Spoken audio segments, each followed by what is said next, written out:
Hey YouTube, I'd like to talk to you for a minute about Titanfall's competitive gameplay. Titanfall has a few problems when it comes to competitive play. There are two I'd like to address in this video. The first is a more commonly recognized issue with the team selection system, which even after the implementation of alleged better matchmaking is still terrible. And the second is an issue with the evacuation sequence that I've yet to hear anyone else complain about, so I guess I'll do it. Pay attention and you might also find out how to exploit certain mechanics for personal gain if you're tuning in for more self-serving reasons. So this is the score screen for a game of attrition where I had 95 points and the entire enemy team combined had 96 points. In other words, it was a completely one-sided stomp, with my score being the equivalent to an entire team. This is not a small anecdote. Games like these make up the vast majority of matches that I play in Titanfall, one team totally stomping the other, with the match being completely uncompetitive. To prove that I'm not some scrub QQing about losing and that I did not load a bunch of rare burn cards to get a good score, here's a recording of my games played, games won, and games MVP challenge progress just before I hit level 50 after my first regen cycle. 65 played, 55 won, 42 MVP'd, which comes out to 85% win rate, 65% MVP rate. And that's counting numerous games where I deliberately sandbagged my own score so I could avoid challenge completion since my burn card deck was full, and so I could collect evac dropship footage, but I'll get to that in a minute. First things first, fairly balanced and competitive matches are the minority, and this is mostly because the team balance is very poorly calculated. Modern Warfare 2, oddly enough a game the developers of Titanfall have some connection to, had a much better team balancing system.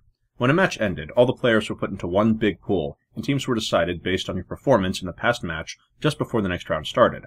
The top scoring player would be on one team, the next best would be on the other team, and so on until all players had been placed, with some compensation for people playing in a party, and only newly joining players who had a score of 0 being placed based on their level.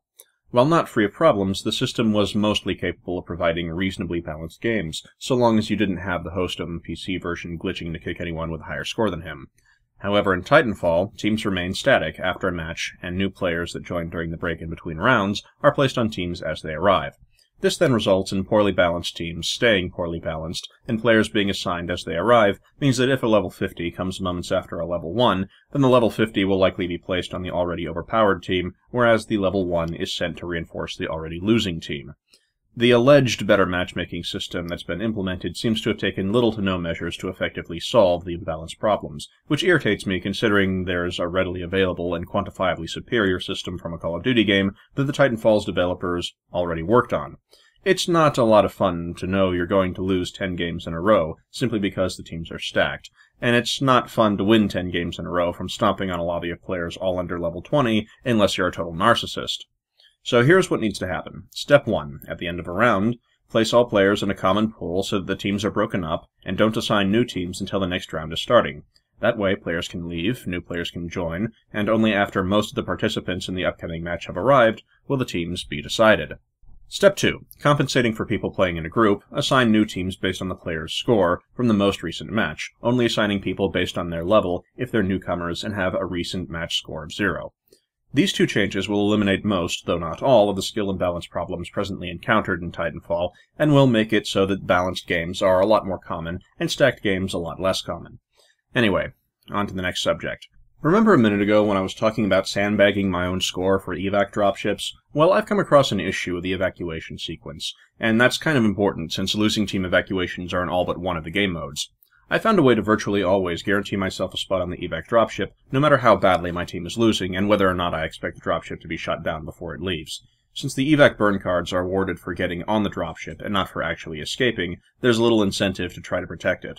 By simply using nuclear ejection, I can permanently secure myself a safe and easy path from the ground to the dropship, either from below it or from a reasonable distance, whereas those without Titans would need to climb onto buildings to reach the majority of evac locations, and it would also take them longer to do so. The result of this is that anyone who can call in a Titan when the round ends is almost certain to make it to the dropship, unless they make a huge mistake and get their Titan destroyed prematurely. This, in turn, incentivizes people in a close game, or on a losing team, to save a Titan drop for the end of the match, rather than calling it in to attempt to win. If I'm in a game that's actually close, I have to compare the reward of being guaranteed a spot on the dropship unless I make a major screw-up, to the risk-reward of maybe being able to use my Titan to make enough points to win the match, and that's not a dilemma that makes trying to win look very appealing.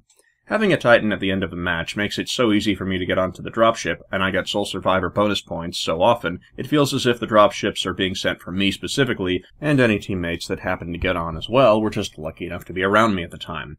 I don't think that's a healthy attitude to encourage, and I really don't think players should be encouraged to deliberately avoid helping a losing team or competing when the score is close. There are a few potential solutions for this. The most obvious would be that when one side loses the match, they can no longer call in Titans, and all the losing team's existing Titans on the field are put in a doomed state and set to self-destruct. Call it destroying the equipment to prevent it from being captured by the enemy or something like that. That would prevent people from wanting to save their Titan for the evacuation sequence, though that in turn might also cause dropships to be destroyed a lot more, since there aren't any Titans to distract the winning team from firing the dropship, which may in turn require a buff or some such. Discuss that in the comments section below if you feel like trying your hand at a proposed solution for the Titan hoarding and loss incentivization problem. I guess that can be this video's question of the day or whatever. I haven't made a review of Titanfall yet. Maybe I'll wait and see if there's actually a real matchmaking upgrade anytime soon. I want to say the game's great, but let's not delude ourselves. The game's got problems. Multiplayer team balance issues, I feel, are the biggest problems, though, and my outlook would be a lot more favorable if those specifically were fixed. Anyway, those were the points I wanted to address. Thanks for watching, like, share, blah blah, see you later.